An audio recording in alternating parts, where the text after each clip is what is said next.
fazer mais uma preparação para a nossa prática de amanhã, né? Vamos falar um pouquinho sobre os anticoagulantes, que a gente comentou ontem, sobre o processo de coagulação, sobre a importância do cálcio nesse processo também, né? Que vai ser liberado dos grânulos que se encontram no interior das plaquetas. E hoje a gente vai falar um pouquinho sobre a ação de alguns anticoagulantes em específico que a gente utiliza em laboratório, tá? Como eles vão atuar nesse processo de controle da cascata de coagulação, tá bom? Então, vamos lá. Bom, só para relembrar rapidamente, né? A gente consegue obter 3 tipos de amostra a partir de uma coleta venosa, né? Ou de uma coleta arterial, se for o caso. E esses 3 tipos de amostra, a diferença, né, para a obtenção deles, vai ser, em primeiro lugar, qual o tubo de escolha para a coleta. Em segundo lugar, qual é o processamento que essa amostra vai sofrer, né? Então, o soro, ele vai ser aquela parte líquida do nosso sangue, com proteínas, com metabólitos, né? Mas sem os fatores de coagulação. Por quê? Porque no soro eu deixo a amostra coagular naturalmente. E se eu deixo essa amostra coagular, eu vou demandar, então eu vou utilizar os fatores de coagulação presentes ali naquela amostra. E vou formar um coágulo, né? Dentro desse tubo, e a parte líquida que sobra depois que o coágulo é formado, então vai ser o meu soro. Para que eu tenha um soro, né, com uma qualidade maior, enfim, que eu evite a presença de outros componentes ali no soro, eu faço a centrifugação desse tubo mesmo após a formação do coágulo, tá? Depois a gente tem o plasma, que vai ser a parte líquida do nosso sangue, porém com os fatores de coagulação agora, porque para a obtenção de plasma eu não posso deixar a amostra coagular.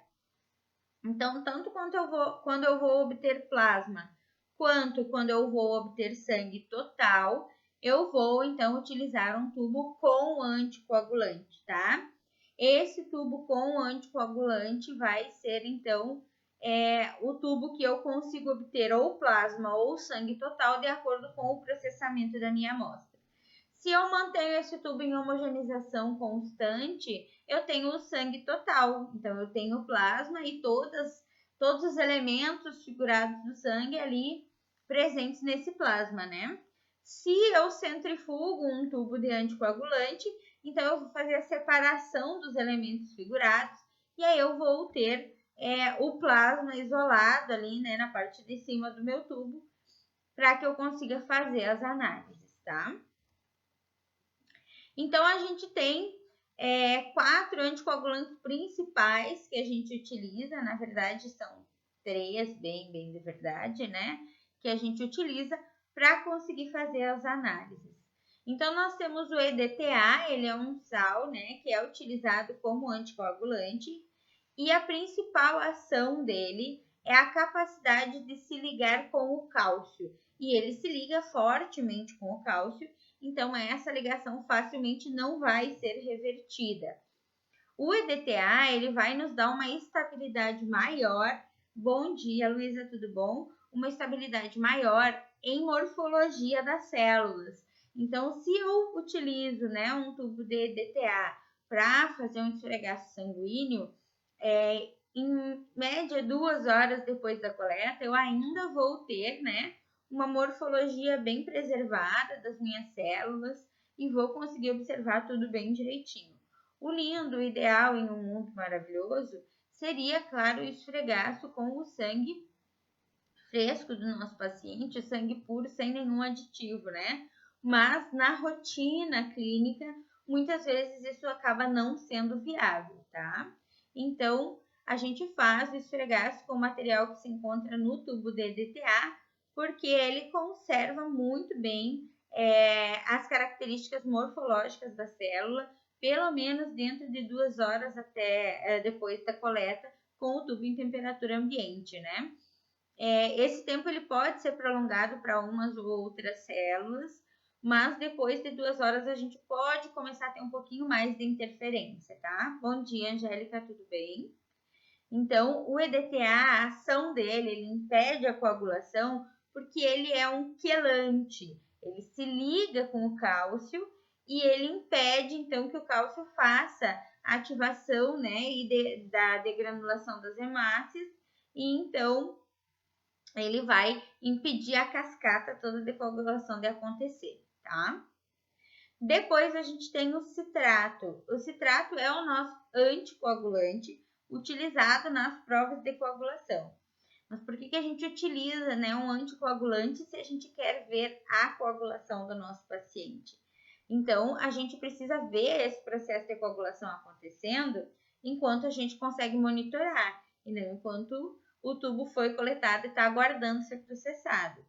O que vai acontecer aqui é que este anticoagulante, que é o citrato, ele consegue se ligar ao cálcio, mas essa ligação é facilmente revertida. Então, o citrato ele tem uma ação parecida com o EDTA, porém, eu consigo facilmente reverter essa ligação do cálcio com o citrato. Por isso, esse é o anticoagulante utilizado nas provas de coagulação, porque a partir do momento que eu adiciono o cálcio na minha amostra, eu consigo observar normalmente o processo de coagulação, tá? Temos depois a heparina, que vai ser o principal anticoagulante utilizado nas gasometrias e também em algumas provas bioquímicas. O que vai acontecer é que a heparina ela vai então se ligar com alguns fatores de coagulação específicos e não com o cálcio, e vai impedir também a cascata de coagulação, tá?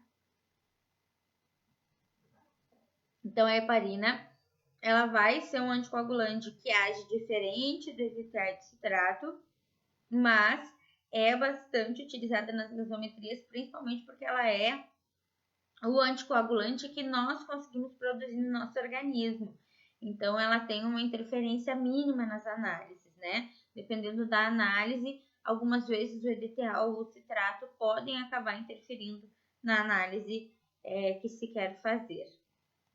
Temos também o fluoreto. O fluoreto, ele na verdade é um componente que impede a degradação da glicose, então ele vai impedir a ação de uma enzima da via glicolítica, que é a via onde as nossas células conseguem, né, quebrar a glicose em moléculas menores, e ele vai então se ligar a uma das enzimas da via glicolítica e não vai deixar as minhas células degradarem a glicose.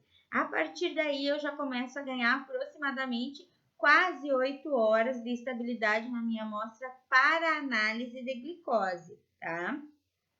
Se eu uso qualquer outro tubo, eu tenho uma degradação, às vezes, de até 10 miligramas de glicose por hora de amostra parada ali, tá? Então, o fluoreto, ele me dá uma estabilidade muito maior quando eu preciso fazer uma análise de glicose, fazer curva de glicemia, preciso fazer lactato, preciso fazer testes de tolerância. Então, o fluoreto ele vai ser utilizado porque ele consegue impedir a degradação da glicose, né? Dentro dos tubos de fluoreto, de um modo geral, a gente vai ter adição também de EDTA para que a gente consiga manter a amostra anticoagulada, né?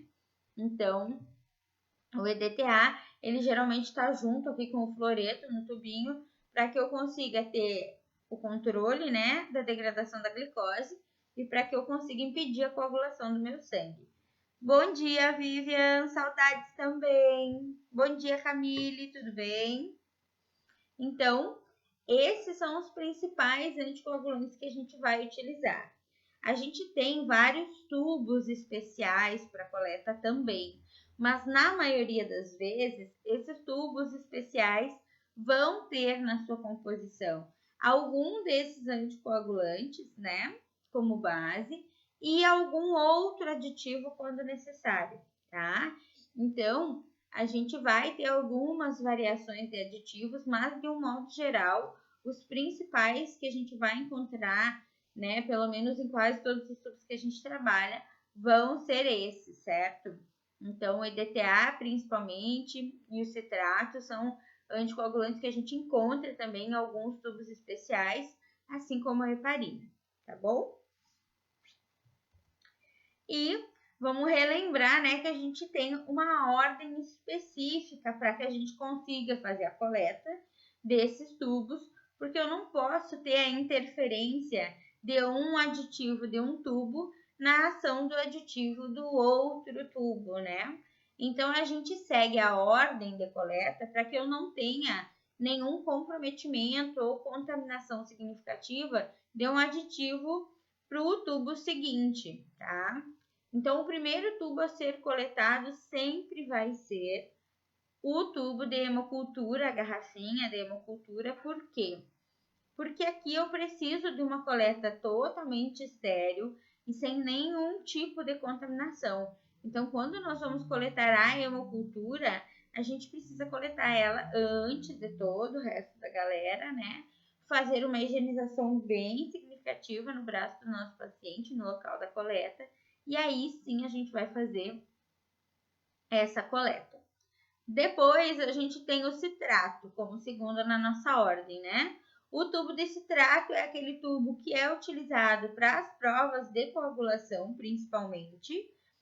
E a gente tem que ter alguns cuidados especiais quando vai fazer a coleta do citrato nessas provas de coagulação.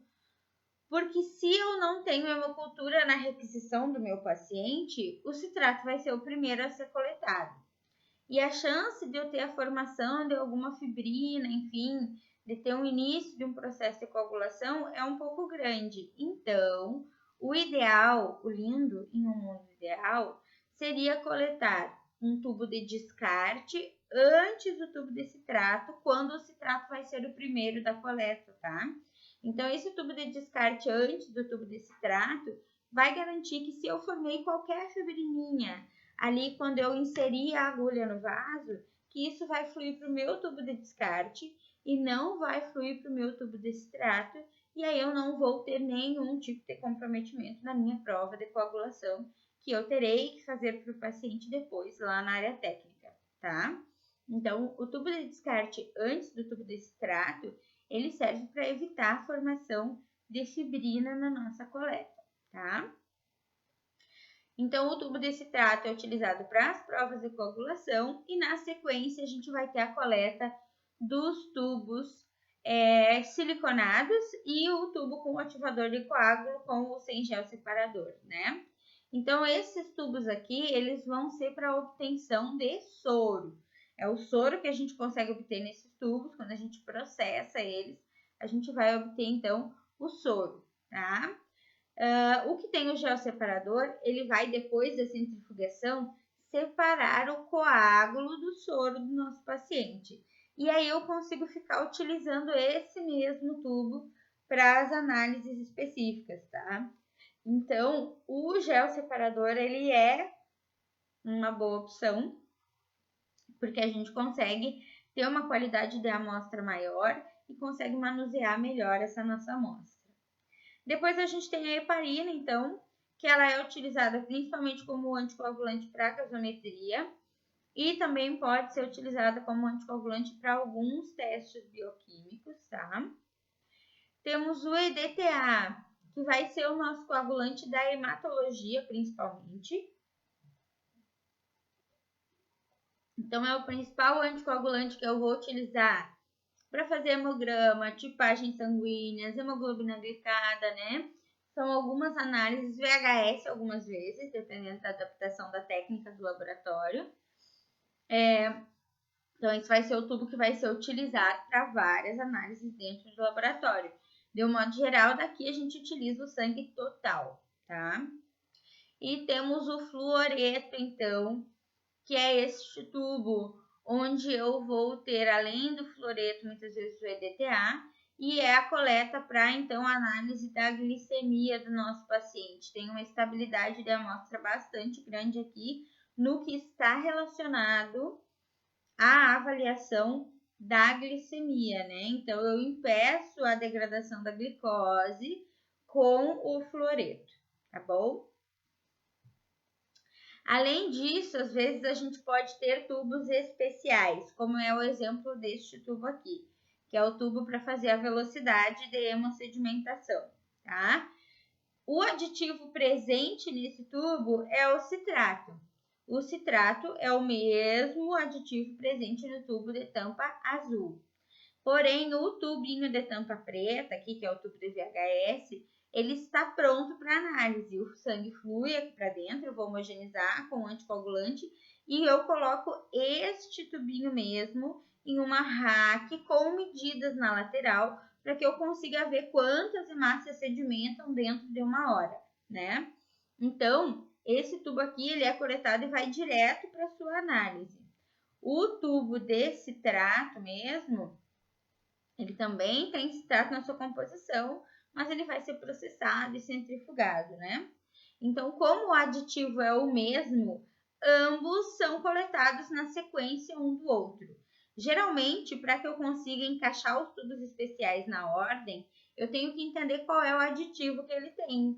Então, se eu tenho aditivos iguais, eu vou ter eles sendo coletados no mesmo momento, né? Ou em sequência, no caso, um do outro, mas na mesma sequência na ordem, tá? Então, se eu tenho citrato no VHS, ele vai ser coletado logo em seguida do meu tubo de citrato, porque o aditivo é o mesmo, não corro o risco de contaminar com algum aditivo aleatório, tá?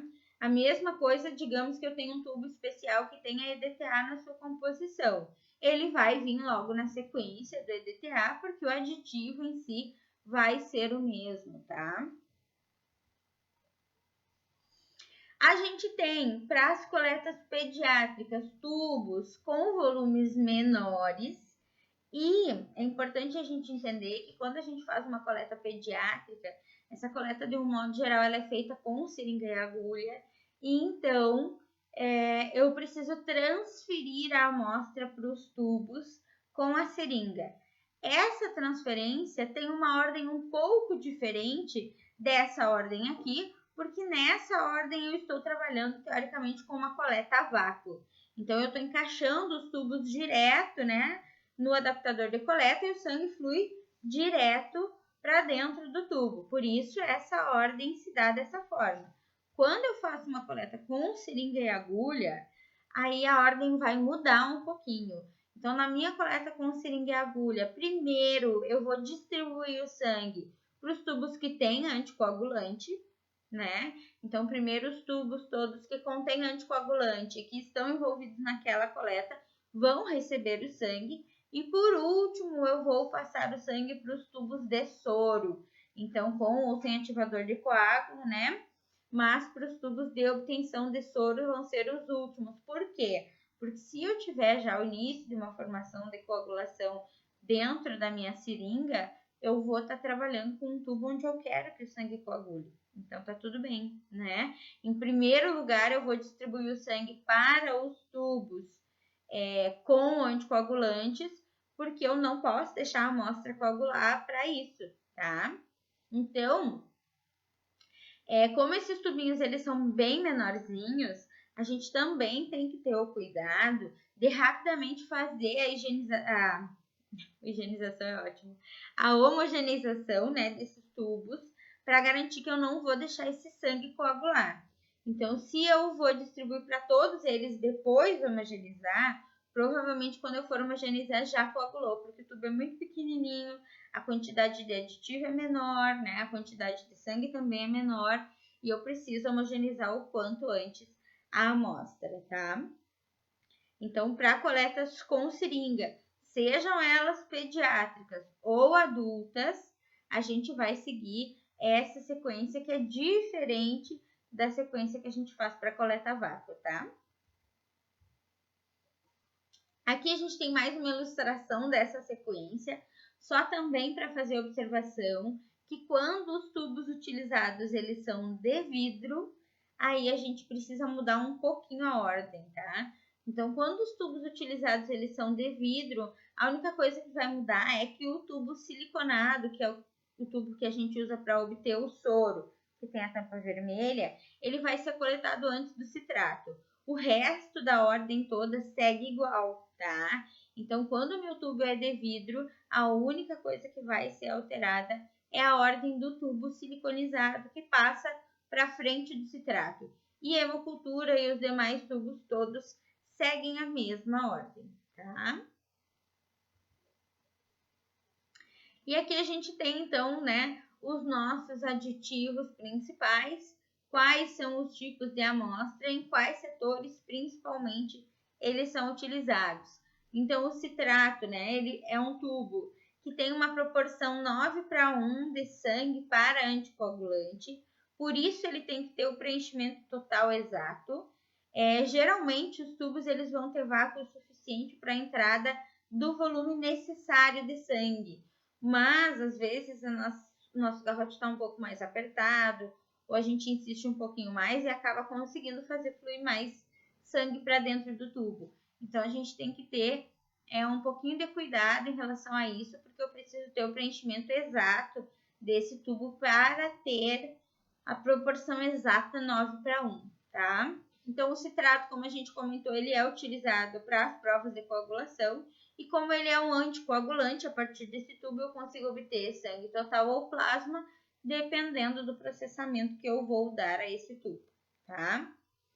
O tubo seco ou siliconizado, que é o da tampa vermelha, ele é um tubo que pode ou não ter o ativador de coágulo e vai ser utilizado, então, principalmente na imunologia e na bioquímica, que vão ser os setores que utilizam o soro, principalmente como material para análise. O tubo da tampa amarela, então ele vai ter o gel separador e geralmente vem com ativador de coágulo, né? Também serve para obtenção de soro, por isso também é utilizado nos setores de imunologia e bioquímica. A diferença aqui é que eu consigo isolar totalmente o soro do coágulo através do gel separador e por isso ganho uma qualidade de amostra maior, tá? Mas o valor financeiramente muda, certo? Depois a gente tem a heparina, que vai ser o anticoagulante que está presente nas seringuinhas de coleta de gasometria e que está presente também nos tubos de heparina, né? Porque a gente vai coletar gasometria com seringa e agulha, mas a gente pode transferir esse sangue ou para o tubo com heparina ou para a seringa heparinizada, né? Dependendo de como são os procedimentos no laboratório em que eu vou trabalhar. Então, de um modo geral, a gente vai utilizar esse sangue para gasometria e também pode utilizar o plasma obtido a partir do processamento do tubo de heparina para a bioquímica quando necessário. Além disso, quando o nosso paciente ele precisa coletar uma gasometria, geralmente a gente não vai fazer duas coletas separadas. Então, a gente vai fazer a coleta da gasometria especificamente e vai então conseguir processar essa amostra para outras análises também, distribuir esse sangue para outros tubos também. Lembrando que se existe gasometria, a gasometria é a prioridade no momento, tá? Então, a partir do tubo de heparina, eu consigo obter plasma quando eu processo esse tubo, mas eu também consigo obter o sangue total se eu não fizer o processamento, no caso, centrifugação, né? Depois a gente tem o EDTA. O EDTA, então, vai ser o principal anticoagulante da hematologia. Ele é utilizado para a realização de hemogramas, hemoglobina glicada, tipagens sanguíneas, né? Aqui eu consigo obter tanto o sangue total quanto o plasma, também dependendo do processamento da minha amostra, né? Lembrando que a ligação do EDTA com o cálcio não é facilmente reversível e a ligação do citrato com o cálcio é facilmente reversível, tá? O fluoreto, então, vai ser um tubo onde eu tenho EDTA e fluoreto. Eu vou ter, então, o fluoreto realizando inibição enzimática, inibição de uma enzima responsável por uma das etapas da degradação da glicose, né? Lá dentro da nossa célula. Então, essa enzima inibida, ela vai impedir todo o processo de degradação da glicose, por isso eu consigo ter por mais tempo ali a possibilidade de analisar essa amostra, tá? Nesse tubo eu também consigo obter sangue total ou plasma, não soro, desculpa, sangue total ou plasma, vai depender do processamento. E a gente tem os tubos especiais, né? Esses tubos especiais, eles têm variações nas cores das tampas também, né? Das rolhas dos tubos. E tem várias aplicações. Então, a gente vai ter tubos para VHS, tubos para biologia molecular, para PCR, tubos para quantificação de metais no organismo do nosso paciente. E aí, dependendo do aditivo do tubo, eu posso ter um tubo onde eu tenha sangue total, ou plasma, ou o soro, né? Vai depender do aditivo do tubo, porque aí dentro dos tubos especiais a gente vai ter diferentes variações. Eu mandei para vocês um material que traz diversos tipos de tubos, incluindo alguns tubos especiais, para que vocês consigam olhar também um pouquinho em casa, tá?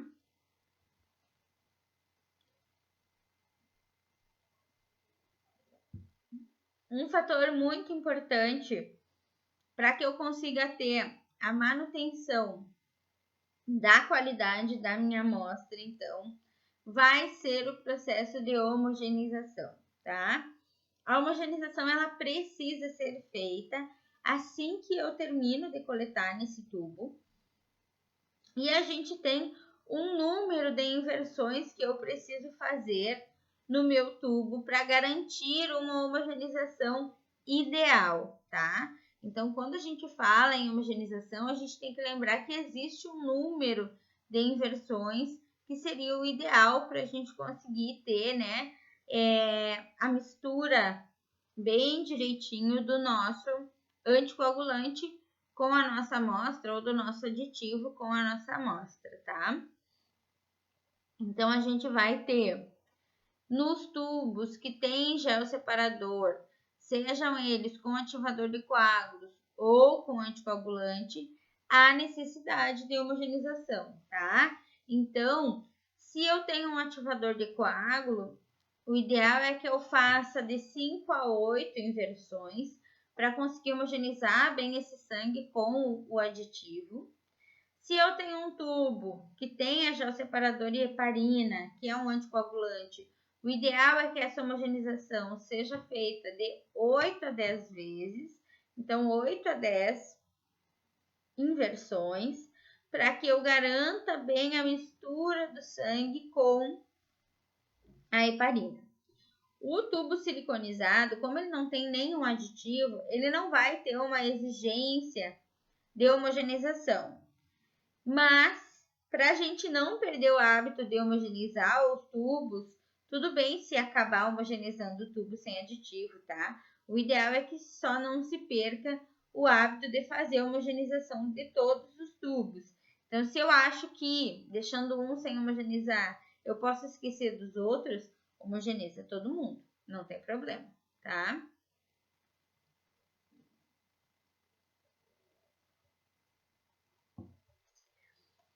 Tubos que tenham aditivos como partículas ativadoras de coágulo, né? Sem o gel separador, no caso, eles também vão demandar uma homogeneização. Bom dia, pai, tudo bem? Obrigada. Eles também vão demandar uma homogeneização de 5 a 8 vezes. Então, de 5 a 8 inversões do tubo é o que eu preciso fazer. E depois a gente tem os tubos onde a gente tem os anticoagulantes, né, para obtenção de sangue total ou plasma. E aí a gente tem o EDTA, dioutripotássico, né, que precisa de 8 a 10 inversões para ter a sua homogeneização adequada. O extrato, tanto no tubo para o teste de coagulação quanto no tubo de VHS, que demanda de 5 a 8 inversões para que eu consiga fazer a sua homogeneização. O tubo desse trato, de fluoreto, olha doida, de fluoreto de sódio, né? Ele geralmente vai precisar de 8 a 10 inversões para homogeneização. A heparina também. E o ácido cítrico, citrato e dextrose, que podem ser utilizados como anticoagulantes também para alguns testes específicos, também vão demandar de 8 a 10 inversões, tá? Então, em média, eu preciso ter no mínimo 8 inversões do meu tubo para garantir uma homogeneização adequada, seja qual for o aditivo presente no meu tubo, tá? Os tubos de elemento traço também, sejam eles com EDTA, heparina ou ativadores de coágulo, eles também vão demandar no mínimo que eu tenha 8 inversões para conseguir contemplar todas as situações. Então, se a gente habitua com 8 a 10 inversões, está tudo bem, está tudo lindo, a gente consegue ter uma homogeneização adequada para fazer a análise do nosso material depois. Aqui eu decidi trazer esse slide só para a gente relembrar algumas coisas que são faladas na prática, que a gente precisa entender como é que elas estão acontecendo no momento que eu falo para vocês, né? Então, no momento da coleta, quando a gente vai obter o material para o nosso paciente, né? Se a gente está fazendo uma coleta a vácuo, a gente vai entrar com a agulha no vaso do paciente e posteriormente a gente encaixa o tubo no adaptador de coleta. O que vai acontecer? Algumas vezes eu acabo encaixando o tubo ali e o sangue não flui para dentro do tubo. Então, diferentes situações podem estar acontecendo para esse sangue não fluir, tá? Quando eu falo que o bisel colabou no vaso do nosso paciente, o que eu estou querendo dizer é que o bisel ele encostou na parede do vaso e ele forma um vácuo, ele gruda ali como se fosse uma ventosa na parede do vaso do paciente. E aí o sangue não consegue fluir para dentro do tubo, tá? Geralmente, se a gente der um leve reposicionamento no nosso sistema de coleta, ele já vai desencostar da parede do vaso e o sangue vai fluir naturalmente, tá? Então, é só levemente dar uma angulada no nosso sistema de coleta, sem empurrar mais ou puxar mais a agulha, que a gente já vai conseguir desfazer isso aqui. Perdi minha setinha aqui. Desfazer esse contato do bisel com a parede do vaso e o sangue vai fluir para dentro do meu sistema de coleta naturalmente. Outra coisa que pode acontecer é a estenose venosa, né? Esse estreitamento do vaso, principalmente quando eu tenho um vaso que é muito fininho, não é muito calibroso, né, para minha coleta, vai doer, vai. Talvez ele estoure, talvez, né?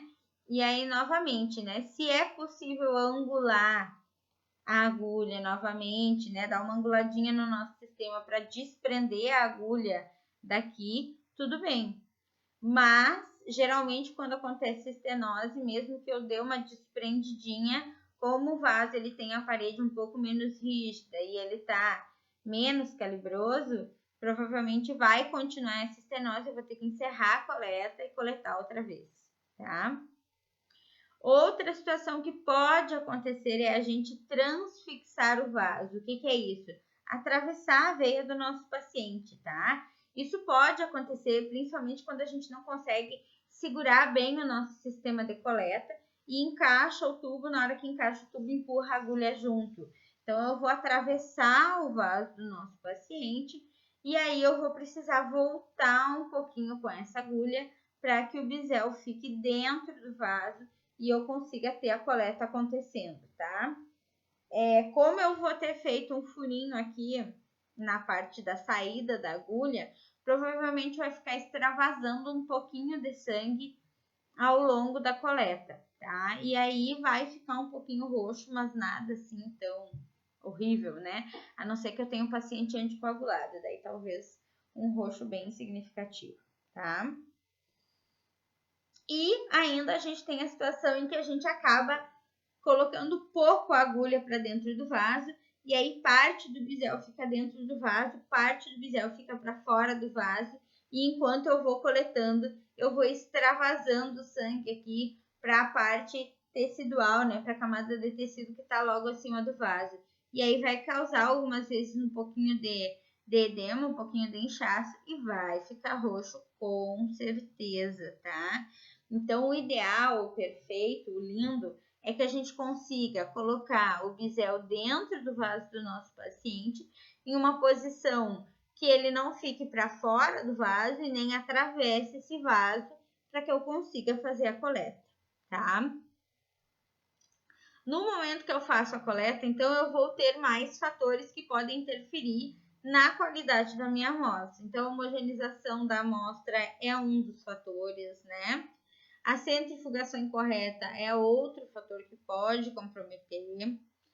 E o uso de tubos inadequados. A gente tem aqui algumas estratégias para tentar entender o que está acontecendo quando o sangue não flui, né?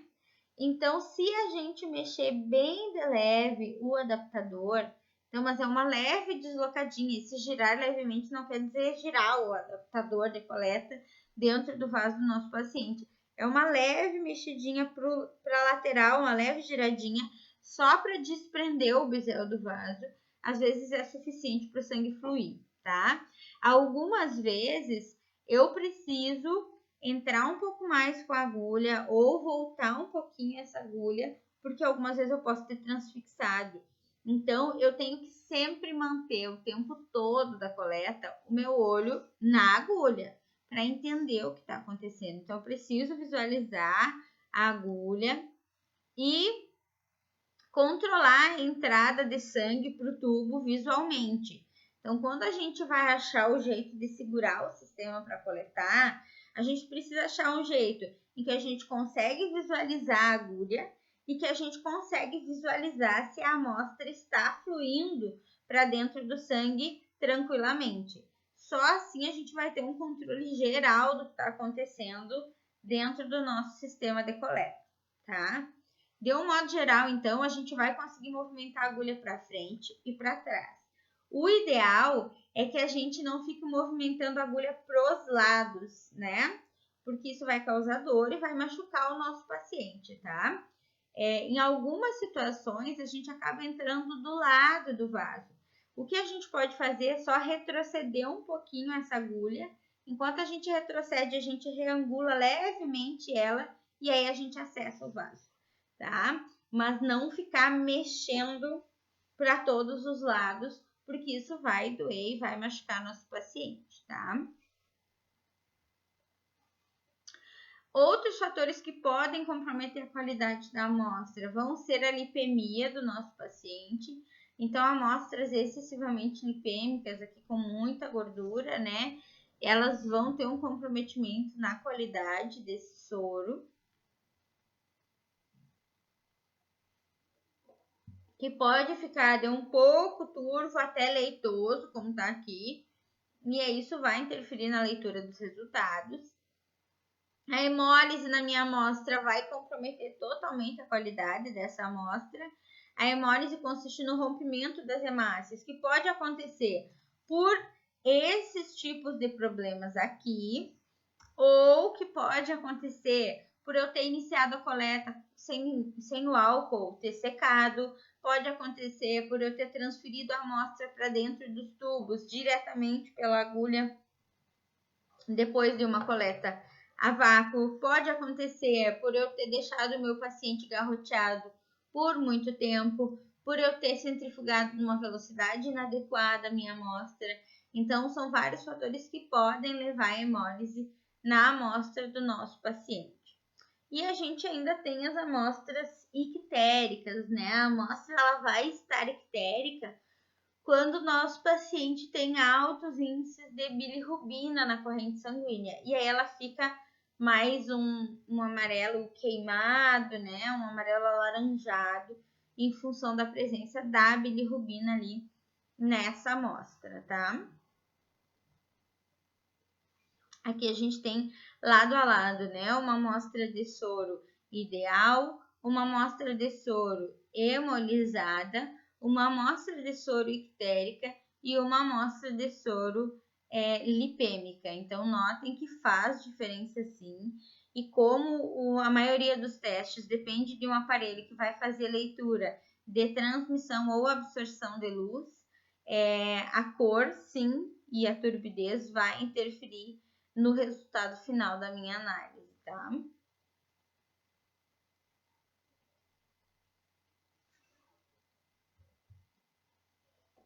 Além disso, a gente ainda pode ter, ao longo da coleta, algumas intercorrências, né? Essas intercorrências inicialmente têm que ser manuseadas por quem está coletando. Então, assim como a gente não pode se desesperar para fazer a coleta, a gente não pode se desesperar para atender o nosso paciente caso aconteça alguma intercorrência, tá? Então, um olho fica na agulha, sim, e o outro fica no paciente. Então, de vez em quando, a gente dá uma olhadinha para o paciente para entender como é que ele está se sentindo, porque pacientes que têm medo de coleta geralmente já demonstram esse medo desde o início, e aí a gente tem que ficar um pouquinho atento, olho na agulha, mas de vez em quando dá uma espiadinha nesse paciente para ver se ele não está ficando muito branco, se ele não está tremendo muito, né? Se ele não está pendendo para desmaiar, porque pode acontecer, tá? Então, convulsões, desmaios, tonturas, enjoos, vômitos na gente podem acontecer, tá? Isso tudo pode acontecer. E aí a gente tem que tentar auxiliar o nosso paciente dentro daquilo que é viável no momento e dentro da sala de coleta, né? As possibilidades que existem dentro da sala de coleta. De um modo geral, né? Se o nosso paciente ele vai desmaiar ou ele desmaia ao longo da coleta, a gente precisa interromper a coleta e atender esse paciente. As cadeiras de coleta, elas costumam ser reclináveis. Isso vai tirar a necessidade de tirar esse paciente da cadeira. A gente pode reclinar a cadeira e erguer um pouquinho as pernas dele, né? Porque nem sempre a gente vai conseguir mover esse paciente da cadeira para o chão, tá? Quando é um paciente que tem convulsões, aí a gente precisa mover esse paciente para o chão sim, tá? Move o paciente para o chão, tira óculos, acessórios que possam machucar, né? Coloca um suporte para proteger a cabeça desse paciente e frouxa um pouco as roupas. E é isso que dá para fazer, né? Tentar manter ele um pouco lateralizado para evitar que ele se engasgue, mas de um modo geral é isso. De maneira nenhuma a gente vai colocar a mão dentro da boca do paciente, porque a mordida vai ser forte e vai machucar, tá? Então, se o paciente está convulsionando, a gente vai tentar ajudar dentro das nossas possibilidades, mas enquanto isso a gente já vai pedir por socorro, vai pedir ajuda, no caso, né, para os demais colegas dentro do laboratório para que chamem, então, o serviço de saúde para atender esse paciente. Então, é importante a gente ter algumas noções básicas de primeiros socorros para prestar esse atendimento inicial ao nosso paciente. Tem pacientes que vomitam, tá? E aí, pode acontecer, tá? Então, pode acontecer de não dar tempo nem do paciente dizer que ele acha que ele vai vomitar e vomitar na gente. Então, ninguém tá livre disso acontecer em algum momento da vida. Pode, não quer dizer que vai acontecer sempre, né? Então, a gente presta esse atendimento primário dentro das nossas noções de primeiros socorros e, a partir disso, a gente já solicita o atendimento médico quando necessário, né? Se o paciente só passou mal, tonteou um pouco, ou desmaiou e logo acordou, a gente aguarda um tempinho, né? Espera esse paciente se recuperar. A gente não dá água imediatamente quando o paciente acorda. A gente precisa esperar um pouquinho, tá? E depois, daí sim, a gente oferta uma água. Mas no primeiro momento, a gente vai estabilizar esse paciente, esperar ele se recuperar bem, sem dar água para ele, porque geralmente é o que acontece, né? Desmaia, já vai socar um copo d'água na pessoa. Não. Espera um tempo para depois só ofertar água. A gente não sabe o que vai acontecer na sequência do desmaio, tá? Então, é preciso esperar um pouquinho para ver como o nosso paciente vai ficar, o que pode acontecer ou não. E depois que a gente faz a coleta, então as nossas amostras, elas vão ser processadas, né? O processamento vai se dar principalmente através da centrifugação dessas amostras. Então, o que é importante no processo de centrifugação? Eu sempre vou equilibrar os tubos dentro da centrífuga. Então, isso aqui é o rotor, isso é o rotor da centrífuga, cada buraquinho é a caçapa, né? E eu vou colocar tubos com volumes semelhantes, cadê minha setinha aqui? Um de frente para o outro, então na caçapa, uma de frente para a outra, para equilibrar quando girar. Eu tenho que pensar que a centrífuga de tubos, ela funciona como se fosse uma centrífuga de roupa. Se a roupa vai toda para o lado na hora da centrifugação, a nossa máquina começa a dançar, né? Ela fica desequilibrada. Para centrifugar os tubos, acontece da mesma forma. Então, tubos com volumes semelhantes vão um em frente ao outro, para na hora de girar eu equilibrar, né, esses pesos aí, tá? Então, eu vou fazer a centrifugação para conseguir obter a separação dos materiais. Geralmente, a gente aguarda um tempinho antes da centrifugação para o nosso tubo fazer o processo de coagulação quando é um tubo onde eu quero obter o soro, né? Então, o que vai acontecer é que eu vou esperar de 30 a 60 minutos, dependendo do que o meu tubo tem. Se ele tem ativador de coágulo, aí eu espero em média 30 minutos. Se ele não tem ativador de coágulo, algumas vezes eu preciso esperar 60 minutos para ter toda a formação e retração do coágulo para depois centrifugar esse tubo, tá?